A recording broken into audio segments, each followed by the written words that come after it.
ಸೌಜನ್ಯ ಹೋರಾಟ ಸಮಿತಿ ವತಿಯಿಂದ ಮಂಗಳೂರಿನಲ್ಲಿ 20ರಂದು ಕದ್ರಿ ಮೈದಾನದಲ್ಲಿ ಸೌಜನ್ಯ ಸಾವಿಗೆ ನ್ಯಾಯ ಕೋರಿ ಬೃಹತ್ ಪ್ರತಿಭಟನೆ ಹಮ್ಮಿಕೊಂಡಿದ್ದು, ಇದರ ಹಿನ್ನೆಲೆ ಸಮಿತಿಯಿಂದ ಭಿತ್ತಿಪತ್ರವನ್ನು ಹಂಚಲಾಯಿತು.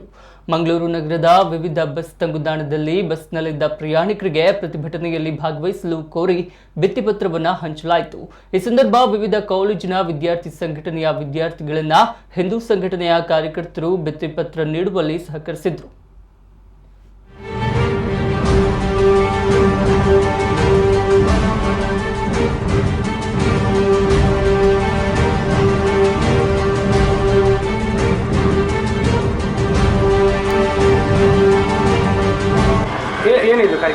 ಇವತ್ತು ಸೌಜನ್ಯ ಹೋರಾಟ ಸಮಿತಿ ಮಾಡಿಕೊಂಡು ಇವತ್ತು ನಮ್ಮನ್ನು ಅಗಲಿ 11 ವರ್ಷ ಆಯಿತು.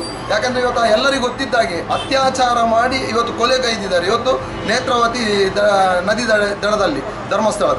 ಯಾಕಂದರೆ ಇವತ್ತು ನೋಡಿ 11 ವರ್ಷ ಆದರೂ ಇವತ್ತು ಆ ಒಂದು ಸಾವಿಗೆ ನ್ಯಾಯ ಸಿಗಲಿಲ್ಲ.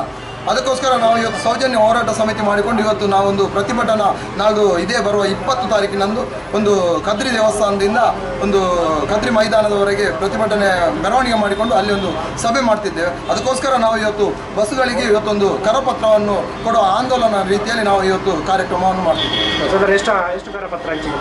ಸುಮಾರು ಒಂದು 8,000 ಕರಪತ್ರ ಇಲ್ಲಿ ನಾವು ಹಂಚ್ತಾ ಇದ್ದೇವೆ.